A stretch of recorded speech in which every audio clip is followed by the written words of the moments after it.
Very happy to welcome you on this cold winter day to focus on discussing Russia in 2019, what lies ahead. I've kind of heard multiple people mention that they were kind of surprised at how many people came, but then again they thought about it and thought, well, actually this weather is very Russian. So maybe those of us who are interested in this part of the world kind of get inspired to come out on a day like this, and I think maybe it will provoke the proper kind of mood for discussion. So the conference today is focused on this idea of Russia in 2019, what lies ahead. Every year marks a new occasion to think about where we are in our relationship with Russia, as well as what Russia, where Russia is itself. Certainly in the United States, we have a new Congress coming in, a new political situation coming in. So there may be opportunities to think about the relationship in a new way at a time when relations are fraught in ways that we all know are potentially very, very dangerous. So it's important for us to really understand what's going on. So PONAR's Eurasia stands for the Program on New Approaches to Research and Security in Eurasia. And so it's a program that has been going on over 20 years now with support from Carnegie Corporation of New York, to which we are extremely grateful, and George Washington University, which has also contributed greatly, and IRES, to making this program a success. And the idea of it maybe one could describe as threefold. First of all, one of the core ideas is to build transnational scholarly community. It involves scholars both from North America and from post-Soviet Eurasia, and this conference in particular features scholars from North America, United States in particular, as well as Russia. And one of the important, I think, kind of achievements of PONAR's over the years has been to build this community in a way that has been able to not only withstand the crisis in relations among our countries, but also actually to thrive, which sort of makes possible the second aspect of PONAR's that I'd highlight, which is to try and by bringing all these minds together, some of the best post-war generation type minds from both countries, is to realize the analytical fruits that can be had by getting all these people together and thinking together carefully and independently about pressing problems. And finally, but not less important, is the mission of trying to provide and facilitate better connections between the academic world and the policy world. Very often we might be interested in what the other is doing, but oftentimes there's not the same kind of meeting of the minds, and certainly as someone coming from the academic ivory tower, our professional incentives are not always to kind of write in ways that are publicly accessible. It's usually not a requirement of your departments in political science that you relate your research findings to important policy concerns, even though there might be great potential implications. And even if we were to try to do this, oftentimes academics don't really know what people who are engaged in policy questions really think is useful and important. And we also have a lot to learn from the policy community, who focus on the region in very sophisticated ways, but just often asking kind of different kinds of questions, or having different types of perspectives on it. So all this comes together in sort of a meeting of the minds. So what you have before you today is a agenda that is actually driven by the scholars themselves. So the way that we generally operate is not for my co-director Marlene, Laruelle, and myself to think, okay, well, this is exactly what needs to be done. I mean, there's a bit of that in there, but we let scholars themselves generate proposals for what they think are some of the most important issues and on which they have done important research on their own. And so the idea is here to present findings that are actually based on research, and one hallmark of PONAR's is to focus on people who really have like a real depth of understanding, based on field work, as well as just native expertise, as well as disciplinary training. So the first panel will be on Putin's fourth term. And so in just a minute, I'll turn things over to my colleague, David Zacconi, who will be chairing. But I did want to just note, first of all, that we are live streaming this, and so everything here is on the record, and you have information for those of you on Twitter. So we encourage public discussion and hope for a lively and impactful discussion. So without further ado, let me turn things over to David to get the first panel started. Thank you. Thanks, Henry. My name is David Ciccone. I'm an assistant professor of political science here at George Washington University.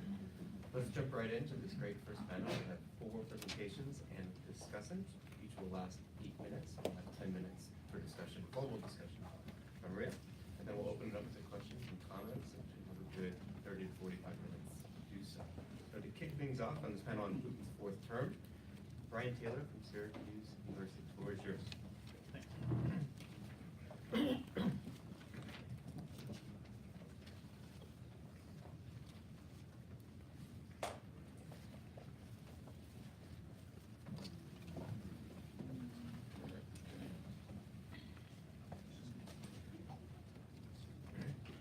All right, good morning, everybody. Thanks, David.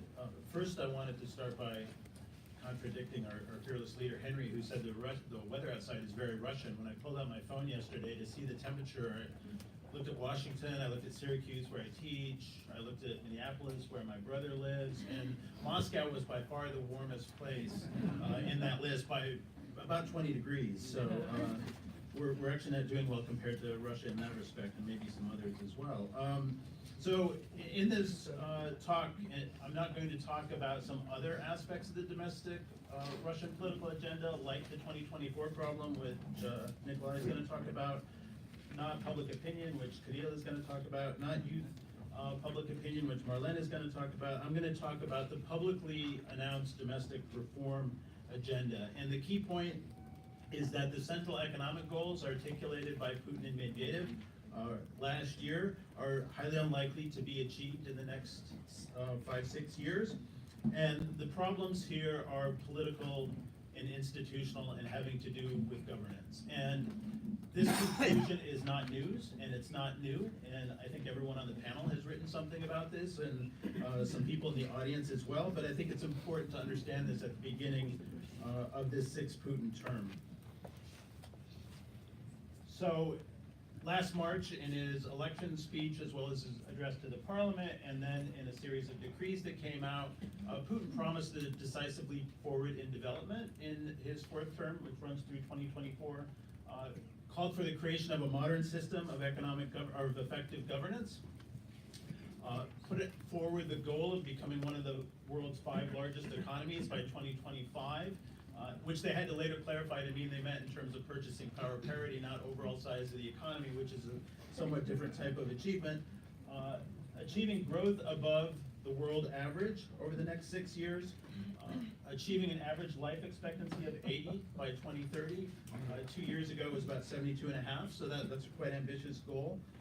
Increase productivity by 5% per year, and all while keeping inflation below 4% per year. So they want to both stimulate growth while also keeping the macroeconomic stability that they've achieved while going forward, and that's a key basis. Now, I didn't have time to include everything up here. These are sort of the overarching goals. If you dig into their proposals, there's a lot more specifics in a whole series of sectors, including greater investment in healthcare, greater investment in education, greater investment in infrastructure, and those sorts of things. But these are sort of some of the main headline goals that were in what they proposed. And it's clear that for Putin and for Medvedev, this macroeconomic stability is an important achievement that they often point to, and by this we simply mean low debt, low inflation, and a budget surplus in the last year. So they're trying to keep those sort of parameters in control while also boosting growth going forward. Unfortunately, the rest of the economic news is not as good as this macroeconomic stability. So for the last 5 years, average living standards have been on the decline. If we look at growth over the last decade, it's been less than 1% a year on average, and you can see the pattern here from Putin's first 2 terms to the Medvedev presidency, and then Putin's 3rd term.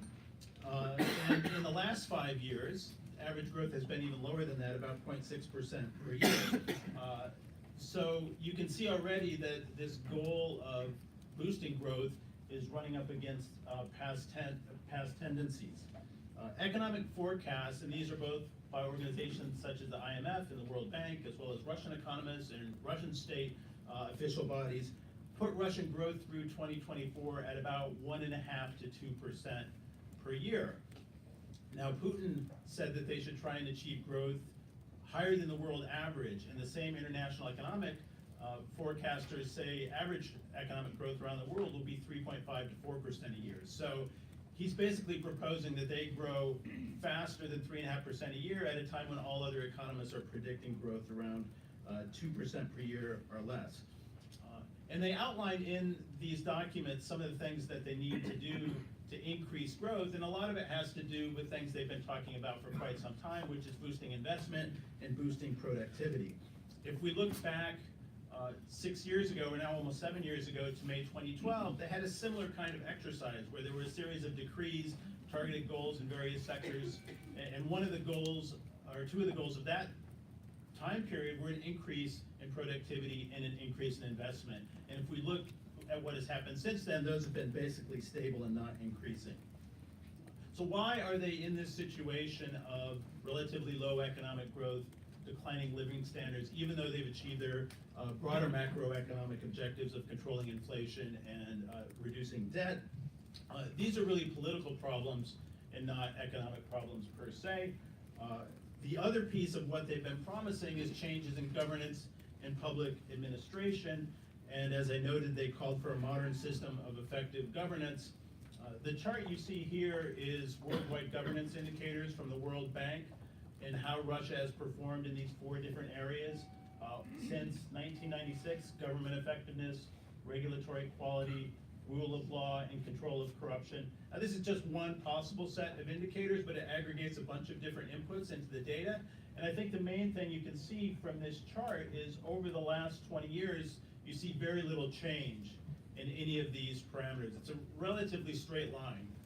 One thing you can't see from this chart, but is also reflected in the data, if you compare Russia to other countries of similar income levels, or even countries that they like to consider their peers, like the BRICS countries, Brazil, India, China, South Africa, Russia underperforms in terms of cross-national indicators of government effectiveness compared to those countries. Now, there have been achievements in public administration and governance, and I wouldn't pretend that there haven't been. Last night at dinner, David and Kirill and I were talking about these unified systems of one-point contact for citizens where they can go in and accomplish multiple objectives in one place.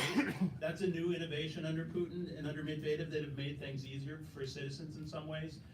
But overall, I think Russia is in a situation that many middle-income and upper-middle-income countries have been in historically, which is it's hard to achieve the highest level of growth and economic achievement and development without better political institutions. So I'm going to just quickly show you a few thoughts on this. The meme here is not mine, right? But the 10-year challenge was going around recently, and you can see how Russia's performing on the 10-year challenge. You've got Medvedev and Putin, and then Putin and Medvedev. So all the rhetoric about this new modern system of governance and institutional reform and modernization, the rhetoric on this is not new. And there seems to be some kind of hope on the part of the government that if they interject more technocrats into the government in various places, that they can magically fix these problems. But because these problems are political, that require stronger rule of law, control over corruption, protection of property rights, sort of tinkering in the technocratic area is not really going to help. And this is also in terms of a background of difficult international conditions, in terms of the sanctions with the West, and also the looming problem of what happens when Putin's term ends in 2024, which Kolya will talk about next. So I think we're kind of in a situation that we were in the so-called era of stagnation, the late Brezhnev period, and Chernenko and Andropov. And there was a famous book by Severin Bialer where he referred to external expansion and internal decline. And I think that kind of stagnation is what we are seeing for Putin's 4th term going forward, which I think will make it his most difficult term yet. And I'm over time, but I wanted to make everyone jealous of this very awesome holiday sweater.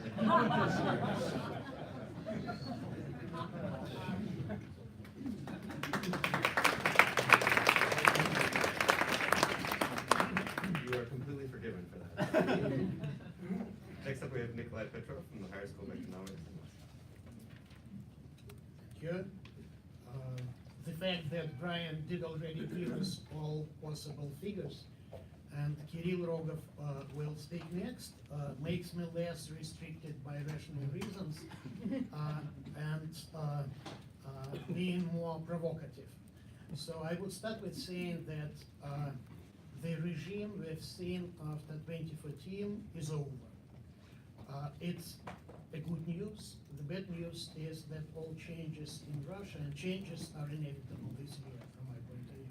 All changes are usually changes from bad to worse rather than in opposite direction. But anyway, I think that we came to the period of turbulence after Putin's approval rating came to the level of 2012, and once again there is huge problem with his legitimacy, which should be solved in this or that way. So I would start with saying that what we see now is the essence of the regime contradicts now to mechanisms constructed by this regime and used more or less effectively since 2014, and recent regional elections is perhaps the best illustration of the fact that model, which used to be very effective for the Kremlin for a long while, no more can work, and I think it will increase. So I would say that there are two different ways, either to change the essence of the regime in order to for it not to contradict mechanisms, it's to restore high legitimacy, which is a very tricky thing, or to change forms like elections or like political repressions against elites in order to avoid these growing contradictions. This makes changes inevitable, whether authorities or Putin himself likes them or not. So the latter option can't provide for post-2024 period, because it's hard to imagine how the leader can transform regime in a way which will make it possible to keep in power after leaving from the office of the president if and when his popularity is going down. So first he should fix this problem, and this is very important in case of at least these two things I've already mentioned, elections and repressions. No more the fact that Putin appoints and is backing this or that guy is enough for incumbent governor to win in regional elections. And this year, if nothing will be changed, we'll see even similar problems even in bigger scale than last September. The same is true with regard to political repressions, which can go more or less smoothly only in case if political elites do feel like, say, the leader is very strong, and if his legitimacy is going down, the situation is changing. So in case of economy, and here I would agree with Brian, the regime did not adopt any coherent economic strategy. Rather, there are moves in different directions and combination of very different programs, which are not aimed to improve Russian economy, but which are aimed to keep controlling it.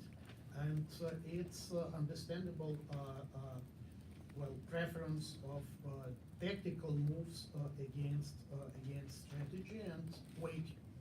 So it's good if you are waiting for something. It's bad if you do plan to move anywhere.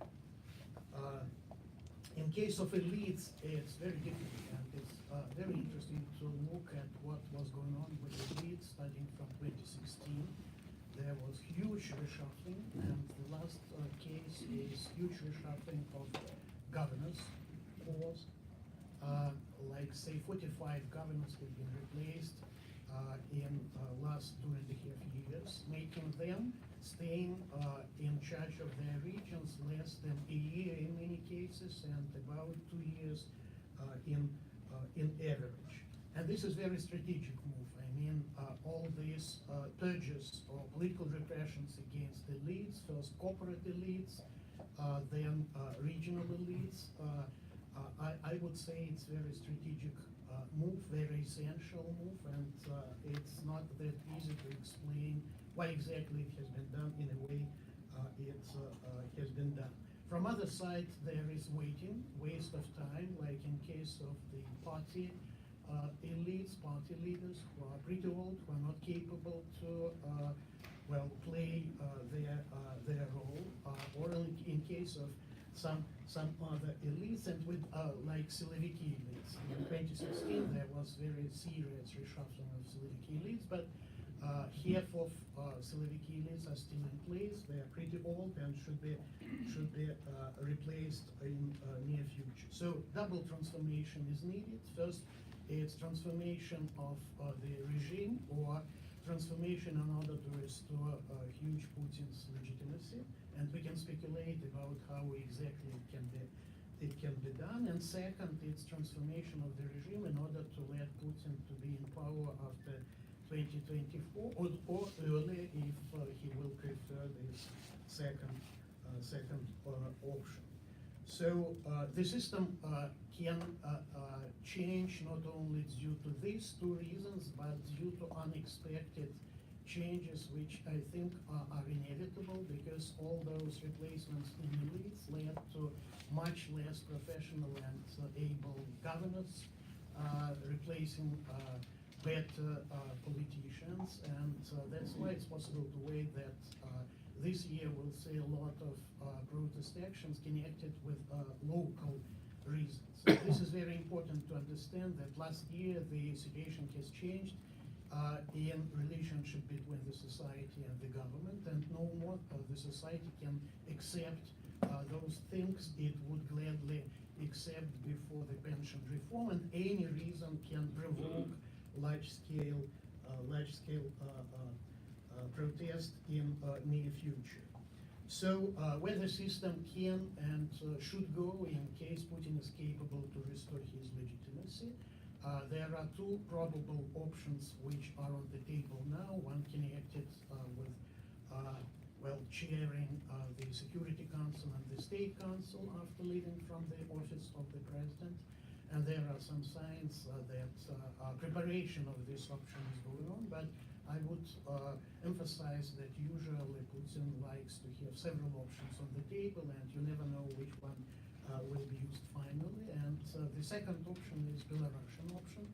It can be exploited in many different ways, just like Yeltsin did try to play this game in late 90s. So my conclusion is that regardless of Putin's choice, regardless of the Kremlin choice, transformation is already going on, and it will intensify this year.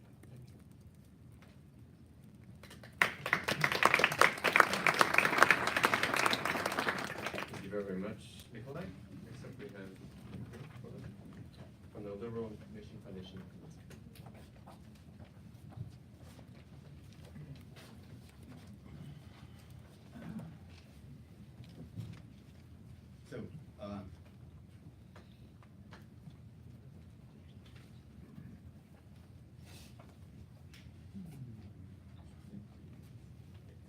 So, yes, trends in long-term serious opinion polls data clearly indicates what was already said by Julia, that post-Crimea period of consolidation support for the regime is over.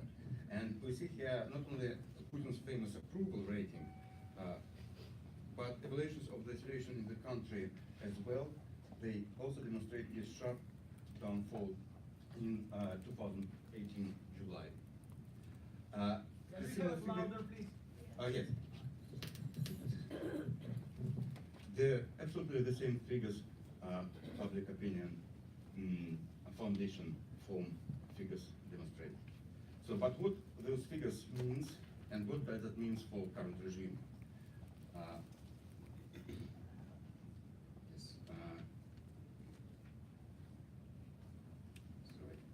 What does it mean for current regime?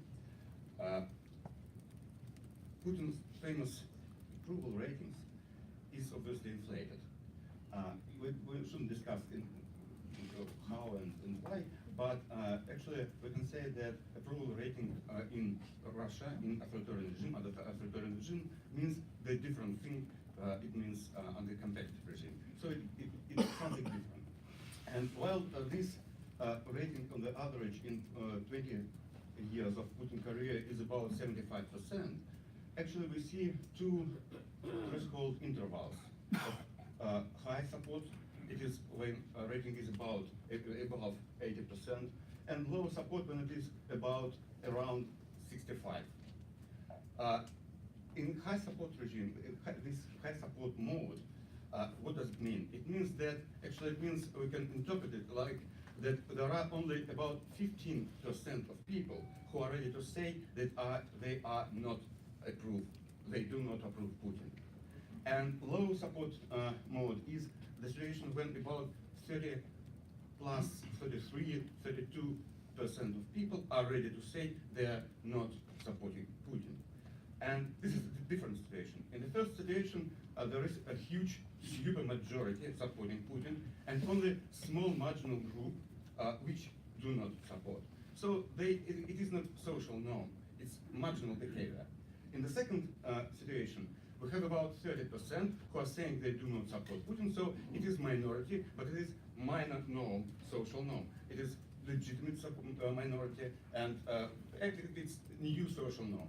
And this situation undermines this effect, supermajority effect, because it became normal to not support Putin. So, as we see here,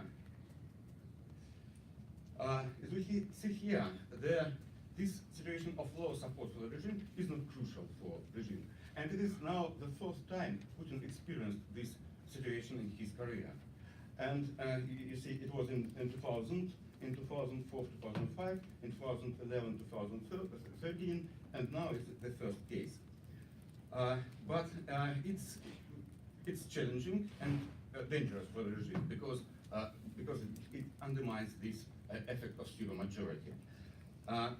And in all cases, those low support was accompanied by some political turbulence.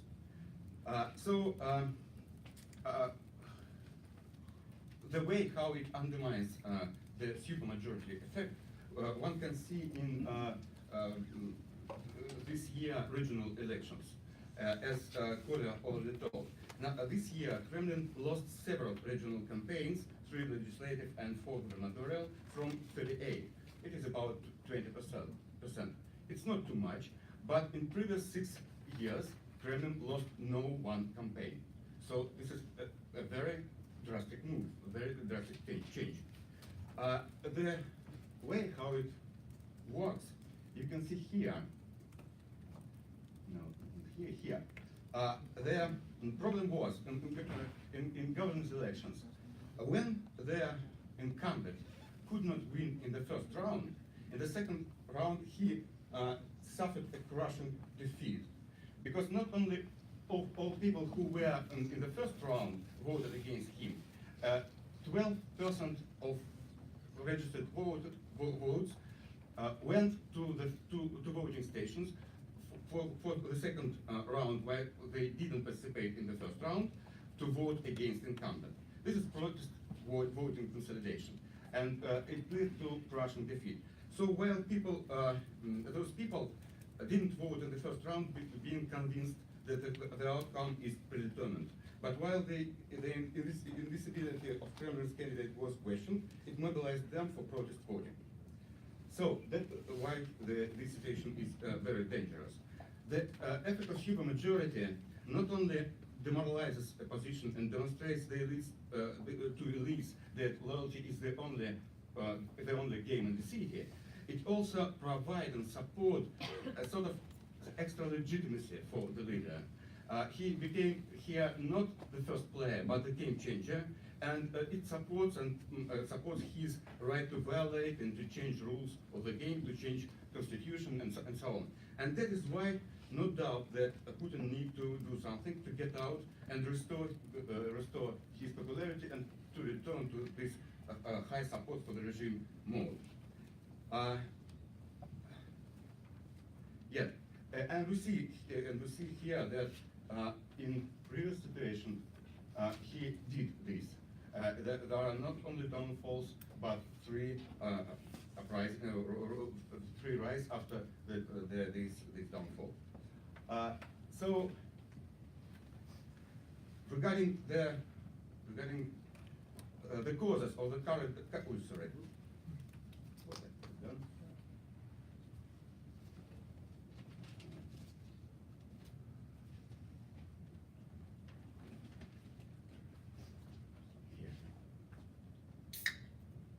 Yeah, regarding the causes of the current downfall, we see it is not only about pension reforms. The opinion data polls demonstrate that a sharp decline, a sharp decline in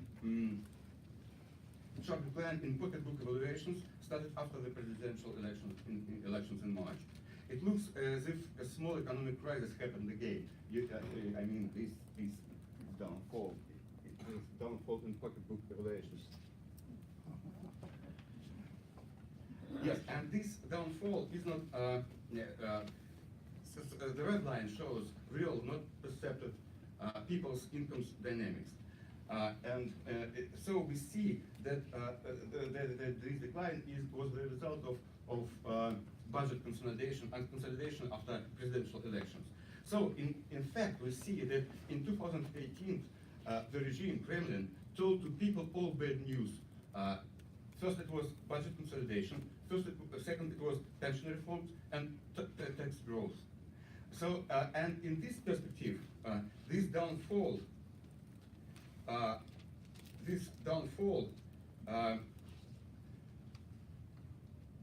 it demonstrates not so much the regime weakness as its strength, because the decline was not crucial with all those bad news.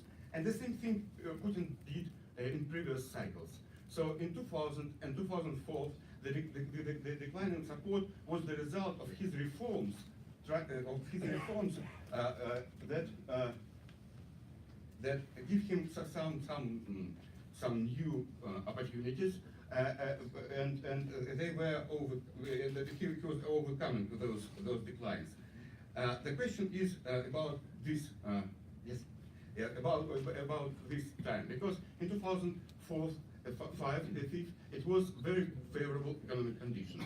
In 2014, Putin did this, by Crimea annexation and war in East Ukraine. Now Russia in stagnation, and even the external confrontation it doesn't work in this situation, and we have data on this. And so the question is, what should be done, and what would be done to restore his, to restore and return to the situation of high support for the regime. I don't know the answer, but to understand this and to find the answer is the main task we have today. Sorry. Thank you very much.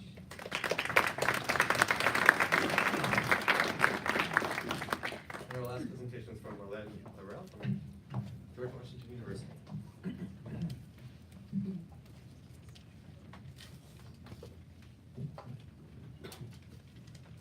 Thank you, David. So because we are discussing today what lies ahead, I wanted to do a small presentation on young people in Russia. There has been a lot of media reporting on youth this last year, but it's always through the prism or are these young people pro-Navalny and participating in protests, or are they pro-Putinian?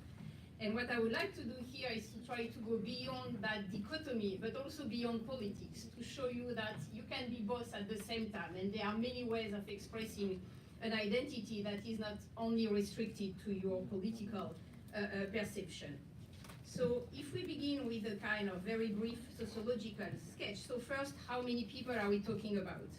So generation Y, the millennials, those born in the second half of the 80s and the 90s, it's 30 million people in Russia. And generation Z, those born in the 2000s, so teenager and children and babies, it's 25 million people. So altogether, it's not small cohort, right? It's 43% of the Russian population is less than 34 years old. So they really constitute a big part of the population with their own cultural values that have been quite understudied, but it's now getting to be, we have a lot of research done by our Russian colleagues. So what do we know? Well, we know that the millennials still remember the 90s and the difficult years of the 90s, while Generation Z, born in the 2000s, have been used to a certain relative wealth and freedom and a consumerist society and social media. We know that they consume news from internet more than television. For long, they were consuming internet only for entertainment. Now, statistically, they are consuming their news more from internet than from television, which of course may have some political consequences. They are not a revolutionary generation. They are not fighting against their parents. It's not a father-son issue. Interesting. Okay. They are very conformist in their values and in their morals. They believe family is the most important things in their life. Oops, sorry. They are slightly more pro-Putinian than elder generation. They are very patriotic. At the same time, they don't care for foreign policy. But we also see that they are much more pro-Western than elder generation. They have been less sensitive to the anti-Americanism narrative coming from the Kremlin. They have been partly, but less than older generation. They are statistically more tolerant toward homosexuality and migrants, and they don't want a paternalistic state. They say they don't need state assistance. Maybe that will change when they will get older. As other younger generation all over the world, they are not politicized, but still when you ask them to try to identify some ideological feature, you can see that at least 1/3 are defining themselves as socialist, exactly, and it's rising among younger population, exactly as American Generation Z, for whom socialism has become a very valued ideological narrative. But what is more interesting is that they are very polarized, okay? So that's really where you see two Russias coexisting. They are almost equally divided in their relationship to religion and to the role of the church in the society. More or less half of them consider the church is very important as an institution, not as a religious practice, while another half consider that they are secular and they don't really care for the church. It's among the rural and urban population that we see the most divided, and if among urbans you especially look at student circle, then you see a huge ideological and value gap. So you really have two young Russia, a conservative rural one and a kind of more progressive urban one, especially for those with higher education. If we try now to go beyond the paradoxes of being either Navalny or pro-Putinian, one key element to understand is that the Russia they live and what they consider as being post-Soviet Russia was born in 2000, not in 1991. It's our Western vision considering that New Russia was born in 1991. For them, New Russia was born in the 2000s, and the 90s are in fact the last decade of the Soviet collapse, but it's part of that other world, not part of their new world. And if you want to capture that element, I invite you to look at Yuri Dude video on YouTube with this young journalist doing great interview with politicians and celebrities. He has between 4 and 10 million viewers for each of his interviews, and that's really where you can capture this perception of the 90s as still being the Soviet Union and the new Russia being that of the 2000s, which by definition means that Putin plays a prominent role as embodiment of the nation, but at the same time as a very kind of postmodern brand that, and I will come back on that, that can be used also in a very desacralized way. As everywhere in the world, like every young people, they are status quo oriented. Still, they ask for more co-creative engagement, volunteering, urban activism, and that's where we can see potential political consequences. It's not so much that they are fighting for kind of formal political rights or even against corruption, it's that they just want to be in charge of their own life. And that's the moment where it can be clashing with the state tradition and the current political tradition. But what seems to me more important is that their cultural scene is probably the most vibrant in Russia today, and that's really important, I think, to try to go beyond politics and to look at culture. You can see here a long quote by Elena Omielchenko, who is a great sociologist looking at youth, explaining that more than 2/3 of them display some kind of a cultural identity, and as you know, it's a very important element for young people in their own identity. And the two people you see here are among the most fashionable fashion designer, among the more influential, and it's really important to realize that young Russian designer are at the forefront of Generation Z aesthetics, and if you just go, and it's all over the world, you can just go to H&M at the corner, and you will see t-shirts done by Gosha Rubchinsky, which are on sale on every Western clothes store. So they are really bringing with them something which is quite powerful. The last point that I wanted to go with you and to kind of give you an example on how we need to capture these paradoxes and go beyond the usual political dichotomy is to look at Timati. Timati is one of the most famous rapper in Russia now, not only in Russia, but all over the world for those following hip-hop music. He has been doing some videos with famous European DJs that have more than 160 million viewers, so it's really a big cultural phenomena. And he's promoting a very interesting combination on celebrating Putin, celebrating Afro-American culture, and celebrating North Caucasian style. And I want to show to you very, very briefly. So in 2015, he did a video, a clip called Putin is my best friend. And so I want to show you some of this pro-Putinian rap as an example on how you can both play with Putin as an image, but also desacralize Putin on many aspects.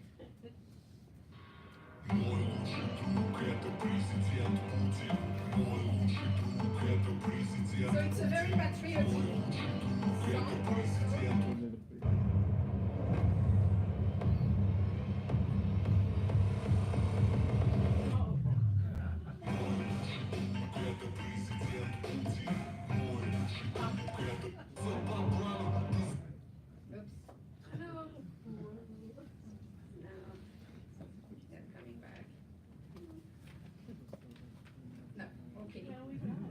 Yeah, you got it. You don't want more of that kind of feeling. So what is really interesting is that you can see how you can have been raised in a Putinian Russia and have Putin all over in your kind of visual world, and at the same time having a very postmodern way of viewing the image of Putin. And the last element that I won't have time to develop is that Timati is really interesting in promoting Afro-American culture, because if you are a rapper, then black culture is of course a must for you. So in introducing this Afro-American rap culture inside the Russian cultural framework, which is not an easy job to do, as you can imagine, he called himself a black. He said blacks are our brother, so he's really playing on this kind of black brotherhood solidarity, but at the same time he's combining that with the North Caucasian and kind of Chechen identity. In many of his videos he's using, cliché of Chechen clothes, having the beard, the golden teeth, playing with Oriental food. So he's really trying to kind of blend Afro-American culture and North Caucasian culture as two discriminated, marginalized groups, but which are at the forefront of countercultural values and aesthetics. So to conclude, because I don't have enough time, what we see is that a really impressive rapid transformation of values among young people, but also an incredible plasticity in adopting new cultural references that can be both very globalized and at the same time very rooted in local realities. That doesn't mean, and so one of these paradoxes is to have a political statu quo-oriented generation and at the same time a generation entirely shaped by cultural changes and transformation, and you can be both at the same time. And my last point is just that I think there is no way to capture Russian politics if we don't try to look at cultural production, because traditionally in Russia, culture has been playing a very important role in shaping ideological and kind of value references outside the formal normative political framework. And I will stop here. Thank you.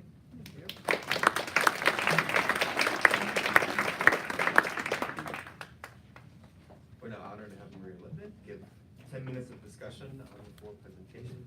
She's the co-editor of Point Component. Thank you. Thank you very much for the opportunity. Microphone, please. Thank you. So I'm really grateful for the opportunity to discuss for really rich and excellent papers. I will focus in the beginning on the three political papers, and Marlene herself said that hers is beyond politics, which is not entirely true, as she herself said. But I cannot help myself to say that Timothy the hip-hopper is really appreciated by Putin as his hip-hop admirer and eulogizer, and there is a famous photo of the two. So Putin actually befriended him. It's not just Timothy saying that Putin is his friend. I will make several points based first, as I said, on the three political papers, and my first point is the analyst consensus. And I think it's remarkable how in today's Russia, as well as on this side of the ocean, there has evolved a consensus about the analysis of the status quo. And this includes, and we heard this in the papers, so I don't have to go into detail, of course, the economic decline, elation over Crimea is over, public discontent rising, and one more point that has not been made prominent, but this is also something that analysts agree on, especially Nikolay has written about it, and this is tightened management of the regions with contempt for local elites and local interests. And that too is important, that too is a consensual point. There also seems to be a shared sense among the three political papers that Putin remains, at this point in time, firmly in control, politically in terms of state-society relations and vis-a-vis the elites. It is important that, and I think it adds to the point of Putin being in control, that while his own approval and trust ratings went down, as well as other indices, as Kirill was talking about, nobody else's ratings have gone up. My next point is comparisons, and we've heard two ideas of comparisons. One was Brian's. He was very brief on it. Unfortunately, I think it's a very important point, comparing with Brezhnev's stagnation. Also, Kirill compared today's situation with several other low support periods in Putin's tenure. I think both are quite important. I would say that what makes today's situation similar to Brezhnev's stagnation is a period of high oil prices followed by an abrupt decline. And as Brian mentioned, economic declines in both cases accompanied by adventurous military campaigns. It's really ironic that these days, just 40 years after the assassination of Hafizullah Amin, by, of course, the Soviet commanders, Russian military contractors have been reportedly deployed to protect Venezuelan president from being toppled. So, I would also add to the similarities between now and the stagnation, late stagnation, the public's mindset, discontent and grumbling, no illusions, and yet a general trend of acquiescence and the choice of adjustment as the best strategy. I would also urge the panelists to think about dissimilarities as applies to Kirill's comparisons with several periods of low support. I think the most interesting one is the 2004 and 5, which was the time of actually a triple blow to the Russian government.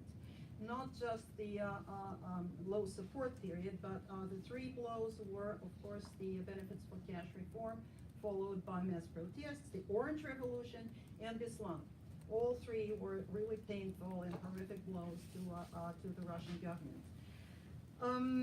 Well, I would point out that the regime responded in three different ways to three different blows. For the benefits for cash, a disaster of Kremlin's own making, which makes it similar to actually pension reform today, Putin backtracked. On the Orange Revolution, he had to put up with the humiliating defeat. On Beslan, he showed high resolve by demonstrating that he would not let the terrorists blackmail him, and was actually willing to sacrifice as many hostages' lives as it takes to send a message that hostage-taking is not a policy that can be used against him. Stagnation dissimilarities are too many, but I would point out at least one, and this is the quality of the elites.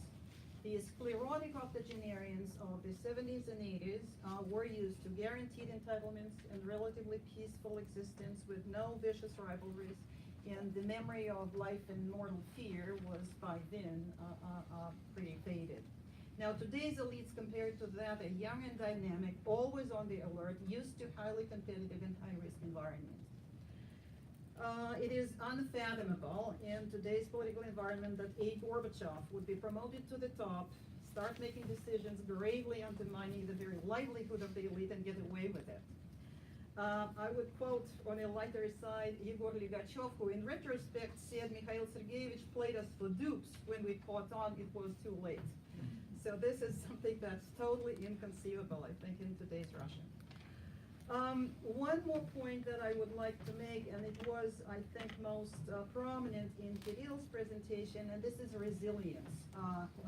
When I would remind you what Kirill said, that the way the Kremlin overcame the periods of low support showed Kremlin's strength, not weakness. And I think the quality of today's elites have something to do with this resilience. And not only vis-a-vis low support phases. I don't need to remind in this audience just how many challenges Putin has faced during his tenure, beginning with the war in Chechnya and terrorist attacks and mass protests and declines in the oil price, etc. But in addition to the elite skills, the regime that Putin has built is well adjusted to crisis management because Putin's and Kremlin's power is unbound by legal, political, or public constraints. And this is the regime that Putin has built. And a point that Brian made about the regime ready to sacrifice economic developments, I think it was in your memo, not in your presentation, for whatever other priorities, not just the one that was mentioned in the memo, is important. Today's challenges are fairly grave, but the regime is arguably even better equipped to take advantage of its flexibility. The flexibility, of course, coming from this unbound quality. Now, next point, what's in store? So Nikolay was talking about radical transformation. Kirill mentioned a new strong solution, something that he didn't say in these particular words, but that was in the memo. I think it's a very good wording for that. I would point out, however, that the title of Kirill's presentation was Turning the Tables Once Again. And this makes me want to ask of Nikolay just how do you define radical transformation, and how does it fall out of the general trend that I would describe as government management as a system in permanent flux, adjusting and readjusting, patching and mending, and what we heard in the presentations today, the transformation is already going on, and it has gone on for basically 20 years. Don't have the time to go over it, but of course, you know, at least from elected governors to appointed governors to elected governors to appointed governors disguised as elected governors. And I cannot help citing a very famous quote from Alice in Wonderland. This is a system that must run as fast as it can just to stay in place. This has been the case for like ever and ever, and I wonder why is it going to be different today? As we try to envisage a transformation and assess the risks, because of course there are risks of inaction and the risks of action, it is crucial to keep in mind Putin's priorities, not our own. And his, I would say, is to keep things stable with himself in charge, with Russia's sovereignty as a top priority and no concessions to the West. Now, Kirill, in his suggestion of a new trick or a new turn, wisely does not venture an answer. And I would still draw the attention to the fact that both Nikolay's suggestion of radical transformation and what Kirill has suggested imply that Putin is still the sole actor. So my question, I would tease the panelists to think whether we can imagine other actors coming to the fore. For instance, in his recent article, Kirill was writing about a potential alliance of disgruntled publics and embittered local elites. One option. A conservative alliance, just put it on the table, of parts of FSB, military-industrial complex, the church, which is basically the only institution in Russia capable of bringing tens of thousands to the streets. Pure fantasy on my part, but it would be interesting to see. What can we envisage today? A force that would reach out to the public for support, So we'll see the indivisible television resource, and that's crucial to the Kremlin's power today. Divided for the first time since 1999. And finally, on the young Russians, I think it's a contribution to another important discussion, what Marlene has been talking about, to another discussion that has gone on in Moscow, has become quite trendy, usually referred to grassroots modernization, focused on the changes, especially among the young, especially in large urban centers who have become freer, developed skills of organization, etc. Marlene's point, I think, is quite important, that the millennials are different in many ways, but in no way that would make them a force for political change, at least for now. I would say that assessments are different. Levada Center defines and estimates the number of the 18 to 24-year-olds as 10 million, a small cohort. So they are small, maybe not so small as Marlene said, but not angry, not very competitive, agreeable, used to relative affluence, generally more tolerant toward others, averse to conflicts, etc. Talking about how much they use the internet for news, of course, totally anecdotal. I would use a quote from Denis Volkov, a Levada researcher. This is from one of his respondents, and he finds it's really characteristic. I'd surf the web for something useful rather than news. And the last thing I want to say that right now the youth presents a much more interesting subject for cultural studies than political, but being well versed in modern communications, freer, easily engaged in new styles and trends, the Russian young may be easily drawn into politics, should competitive politics return to Russia. Thank you. Thank you very much.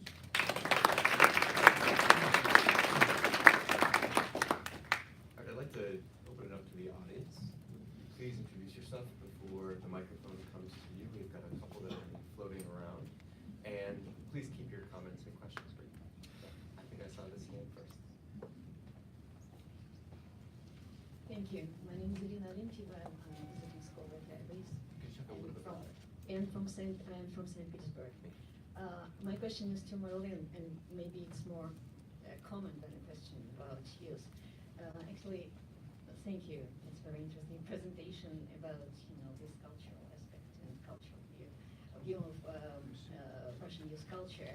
And I know that Vivian and your team did do a great job in studying this culture. But my question is about not cultural and political, but economic contribution of youth, because it is very important how this young generation, how they will contribute to building, to fulfillment of all these economic tasks, building innovative economy, raising economy, and so on and so forth. And so my question is, or maybe comment, how for instance, the high patriotism of Russian youth coexist with the recent splash in immigration of the best young Russian professionals to other countries. And we see that this wave of immigration started in 2014 is very high. So the best representatives of young generation, they go abroad from Russia. And the second, maybe small comment, sorry, maybe too long. So we did a number of focus groups with the school children in St. Petersburg during the last year, and about the future, how they see the future, how they see the future higher education. And there were best schools in St. Petersburg, and all these kids, they see that, and they see the degradation of higher education in Russia, and they consider various kinds of opportunities how to study abroad, and so the preferences are to study abroad and to study abroad. Thank you. Let's take a couple more before we open it back to the panelists.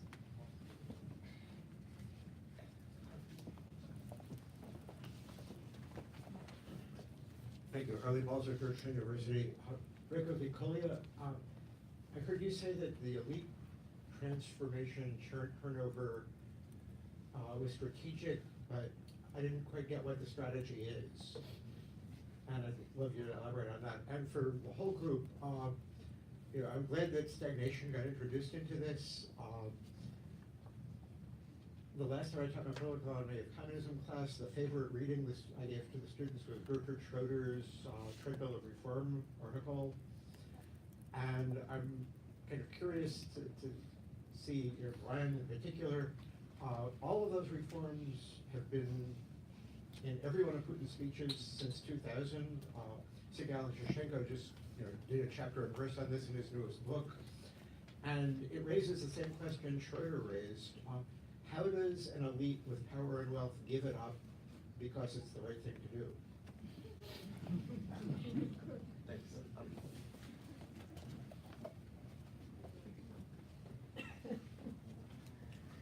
Anders Åslund, Atlantic Council. Thank you very much. Very interesting, and as Masha pointed out, it's a lot of consensus that is coming through here. And my big question is, where does this lead? Which we should just touch a little bit of. Nobody really had any suggestion about an internal solution, which leads to the external solution. We saw it with Crimea, which was an astounding success. Now low oil prices, falling standard of living, and no positive excitement in the domestic politics. Doesn't this lead to a small victorious war somewhere? Thank you. Thank you. So let me give it back to the panelists. Would you be maybe no more than a minute or two responding to the questions and comments you find most pertinent to your talk? And then we're going to give it back to the audience for another question. Brian, then we'll, sure. All right, a couple of brief points. I guess I'll just respond to Harley and Anders. So yeah, treadmill of reform, all these things that are in the most recent set of decrees were there in 2012, and they've been there in Medvedev speeches, and they were in Putin speeches before. So it's clear that the people who write these documents understand what the fundamental problems are, and it's equally clear that the leadership is not prepared to make those changes, because ultimately institutional reforms are political reforms that weaken their hold on power potentially. So that's why I'm so pessimistic about this most recent round, because it's deja vu all over again, as Yogi Berra once said. So where does that lead? I think it leads to stagnation, which is you know, where we've been since the early 2010s in terms of economic progress and in terms of governance in the state. Where does this lead? So being asked to make a prediction, I will make one, and no one here will remember what I said or hold me to it. I don't think the external solution is actually on the table, because I think, well, it may be on the table. I don't think it's going to be the one that's chosen for some of the reasons that Kirill alluded to. I think the foreign policy rallying effect in some ways works against the regime now, with 5 years of declining living standards, and more you see people asking questions about, well, why are we spending money in Syria? Why are we spending money in Venezuela? So another foreign adventure, I think, would actually compound that problem. I know that cross-national research shows you can get a boost from these kinds of things, but I think it's a fairly risky strategy, and I don't think they feel a sense of risk at this point, despite all the negative tendencies. So my prediction is somewhat different than Kolya's. I don't think we're going to see any major institutional shakeup until after the 2021 elections. I think Putin is biding his time, hoping that somehow a rabbit pops out of the hat that he doesn't even have to pull out himself, and that after those elections he can start whatever combination of moves he decides to make to try and perpetuate the regime. And I would not rule out, by the way, one way of trying to perpetuate the regime is him leaving power to someone else. I think most people assume that he wants to stay in power. I would not necessarily assume that that's the outcome that's coming. Thank you. I'm afraid Brian is too optimistic. So I am not waiting for long stagnation. Where does it lead Putin? I would agree with you. It's small victorious war, and I do not see any other ways, but I've not seen these ways in 2014, but it happened. Where does it lead us? I think that any kind of improvement, renewal will take place after large-scale crisis, which I think is inevitable. If to speak about strategy vis-a-vis elites, you know, a couple of years ago, political scientists were saying that elite around Putin is aging, and will be a huge problem when all of them at the same time will be replaced by another generation. Putin did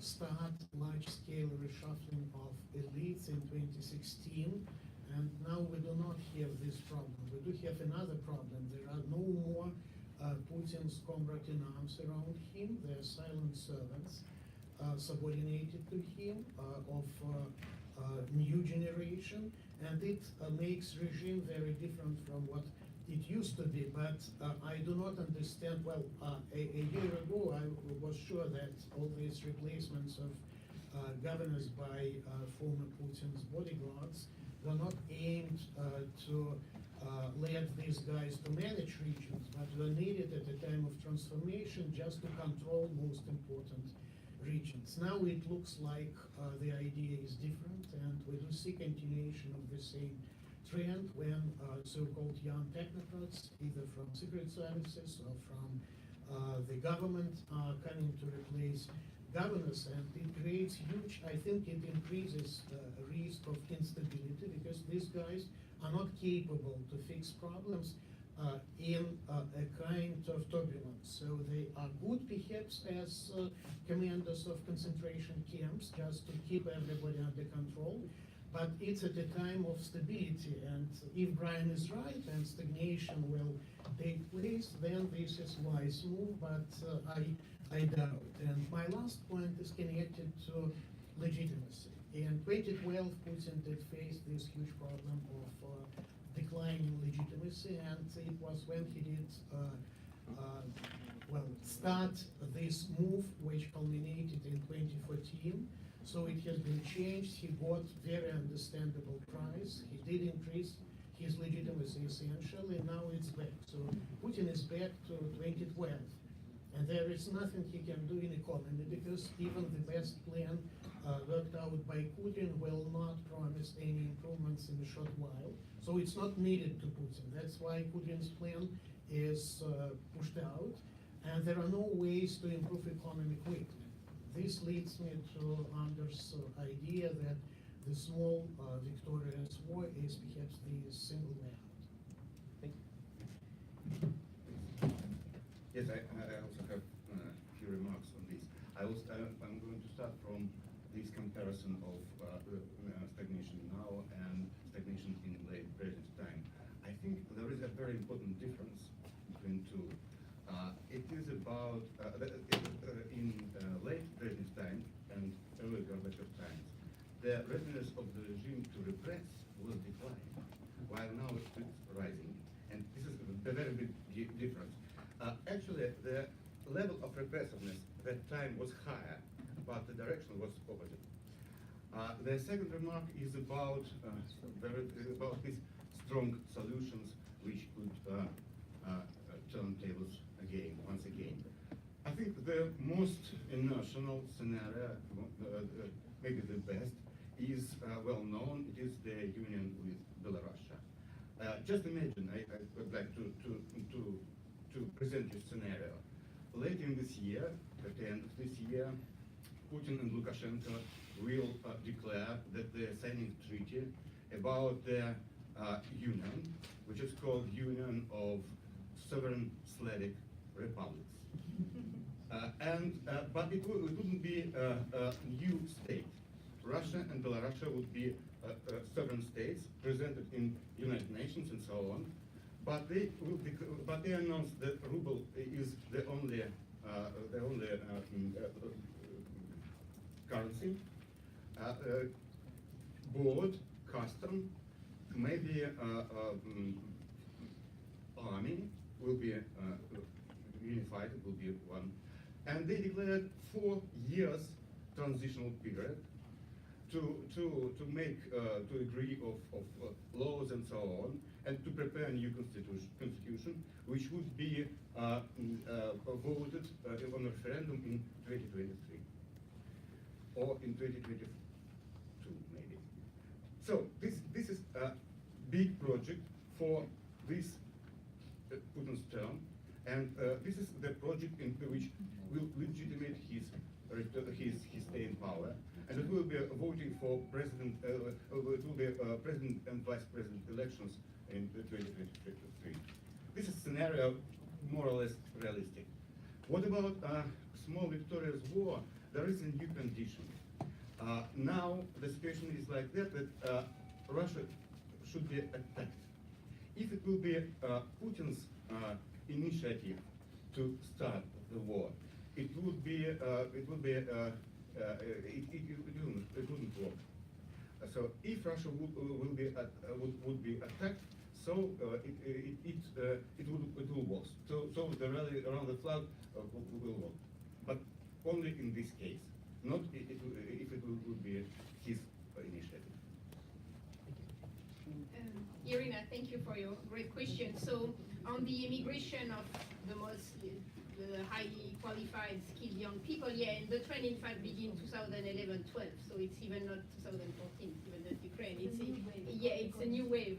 But it's part of this divide I was showing between urban and rural, and inside the urban, the highly qualified urban are the most kind of progressive, the most unhappy, but when they are unhappy, they have the opportunity to live without having to protest to changing phone, okay? So that's one of the strategy to express your unhappiness is to live and not to try to change the system. If we look at the survey about how they see their economic future and their kind of professional orientation, many are interested by becoming a state employee. So it's really the law enforcement, military, FSB profession are very highly respected and attractive.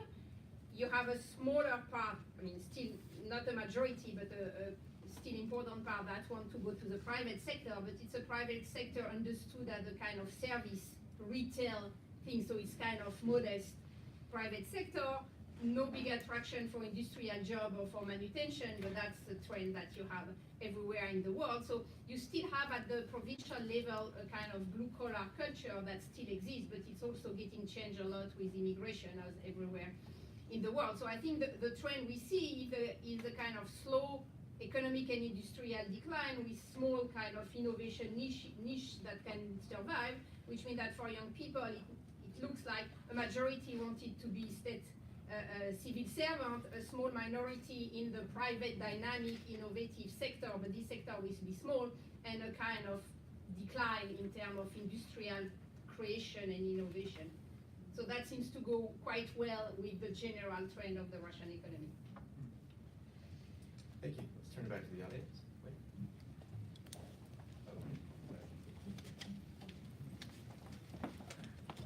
Wayne Berry, the American Foreign Policy Council. Since this first panel is talking purely about supposedly politics, I'd like to get them to comment on sort of where people are standing in the leadership lineup on top of the mausoleum. I was in Moscow for a week in December and was listening to lots of what in the embassy we used to call rumor intelligence.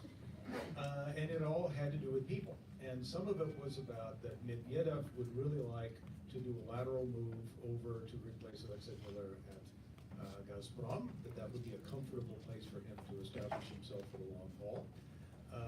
The question is that who replaces him as prime minister. Kirill on everybody's short list.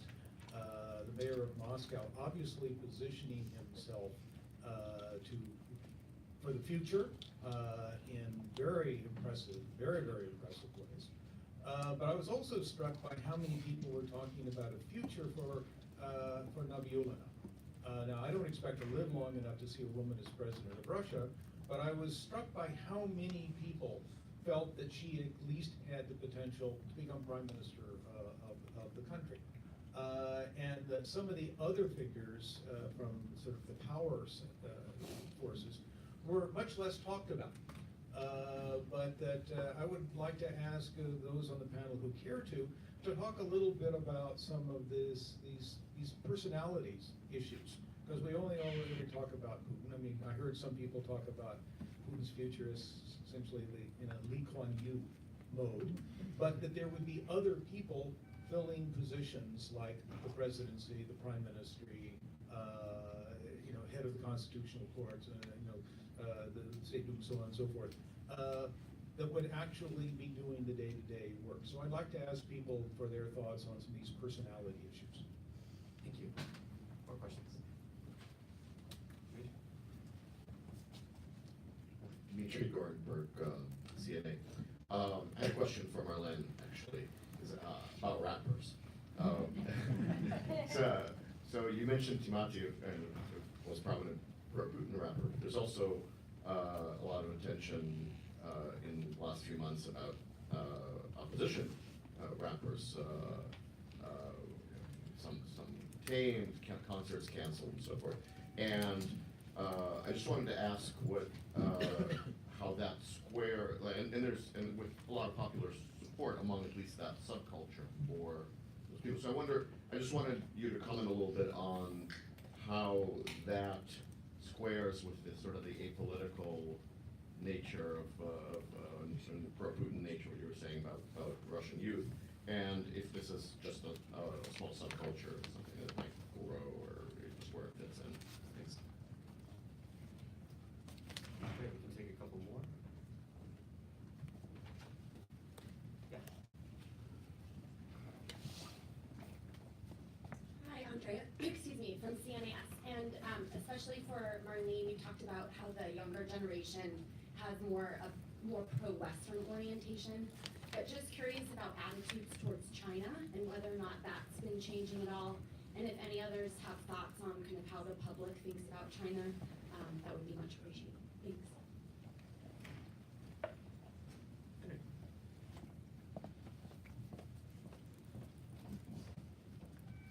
I guess, Henry Hale, GW. I guess I'd be interested just to hear a little bit more from the speakers that care to comment on it, on this idea of a Russian-Belarusian union. Just like, how feasible is this really? I mean, I think, there are a lot of reasons.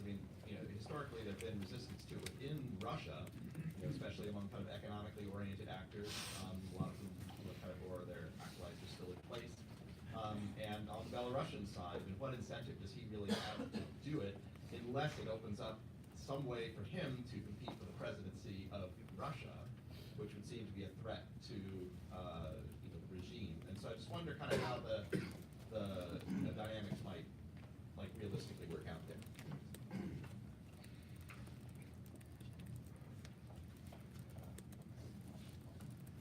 Thank you for an excellent panel. I'm Marlene Olive from Johns Hopkins SAIS. The questions on China just made me recall that the Eurasian Economic Union has signed a free trade agreement with China. China participated in the Vostok 2018 exercises.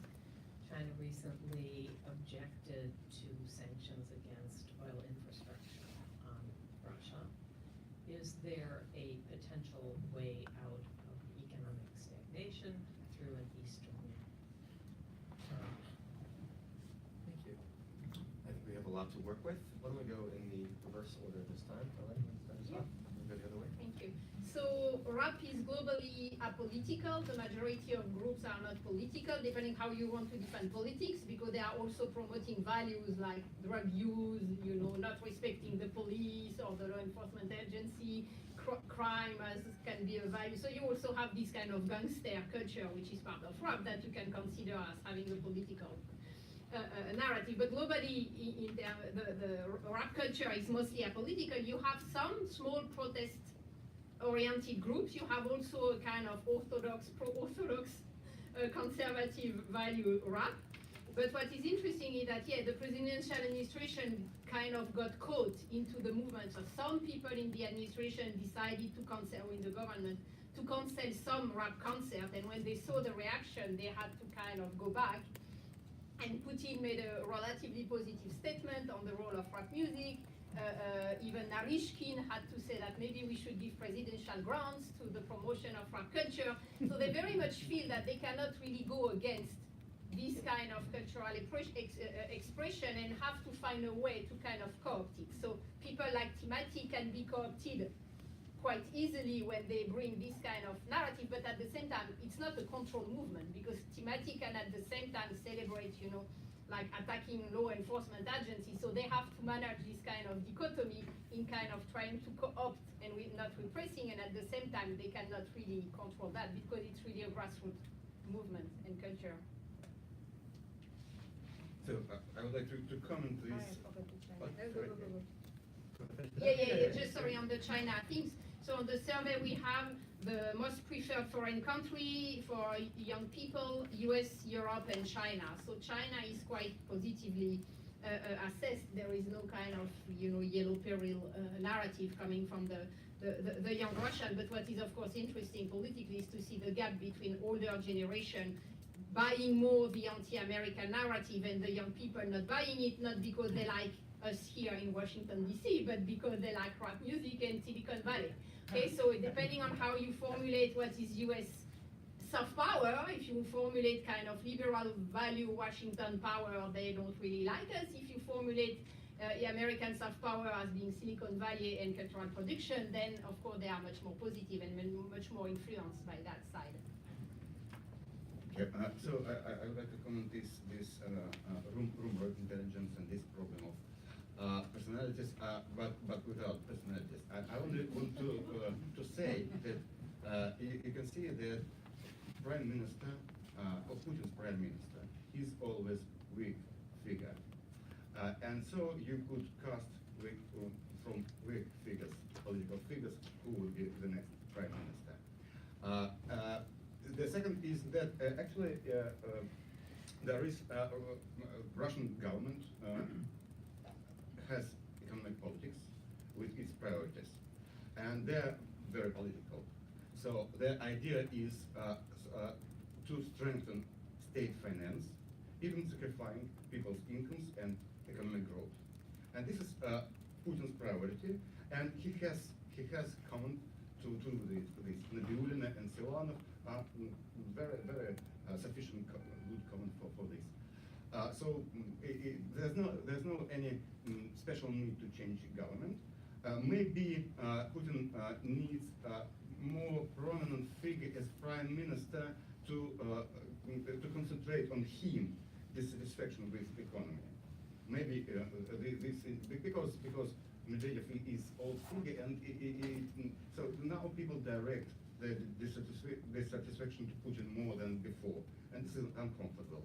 So there is this is the reason to find new figure, but it could be a weak figure.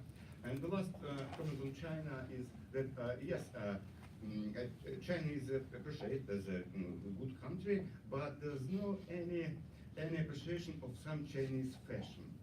Yes, of fashion of behavior, fashion of economy. Maybe economy, yes, but political fashion. It's not the what presents you and what gives you new patterns and new fashion. But for the government, for Putin, it is because Kremlin look he finds in China and try to copy the way of responsive authoritarian government. Authoritarian government which is still responsive to people's demand. When they see some demand which is not crucial for regime stability, and they respond on this.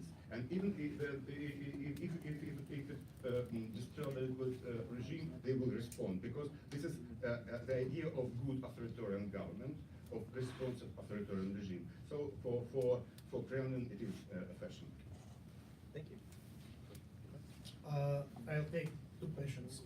Usually in Russia, the more often this or that name is used in all these kind of rumors, the less probable is revolution, which is discussed, and I think it will work this way. But what is important, I think, is that there are two governments according to Russian constitution, one led by the Prime Minister, another led by the President, consisting of law enforcement, Ministry of Foreign Affairs, and so on. But in fact, there is the third government, because state companies do not report to the Prime Minister. So a good portion of Russian economy is beyond control of the Prime Minister, which makes any Prime Minister a weak figure. So in my view, the most probable option is a kind of triumvirate, with Putin being Chairman Putin in this or that capacity, with weak president, and here Medvedev can easily find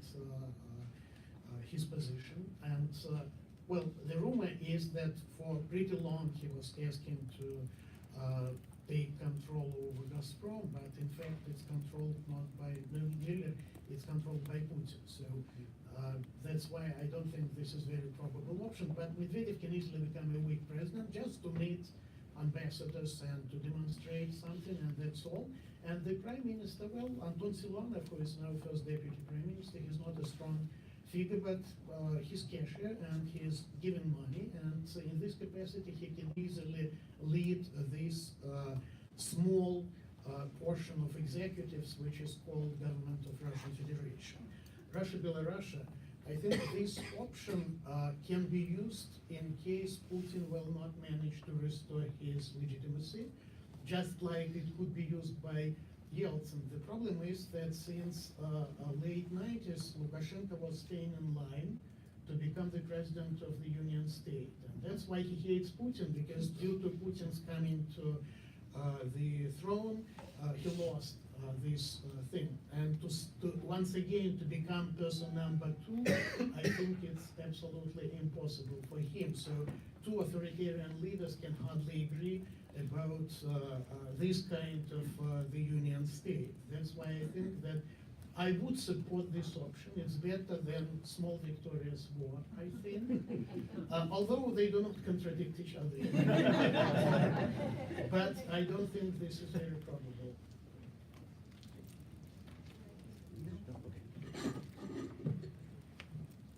All right, let me comment briefly on 3. On Henry's question, I agree with Kolya. I see it as an unlikely and dangerous option potentially. On Marcia's question about China, I mean, they've already started this tendency to a certain extent, especially after 2014. But I don't see a whole lot of hope for them there economically, because I think the Chinese economy is running into a period of trouble in the next couple of years as well. So the way you disagree, obviously, I can tell, but the staggering growth of the Chinese economy helped Putin a lot in the 2000s, but I don't think it's going to help him in the 2020s. I don't think we're going to see the same tendency. And then finally, on Wayne Mary's question, the Kremlinological one, I'm going to use the question as a chance to disagree with my friend Kolya about personnel renewal. So yes, there's been lots of personnel renewal at the regional level.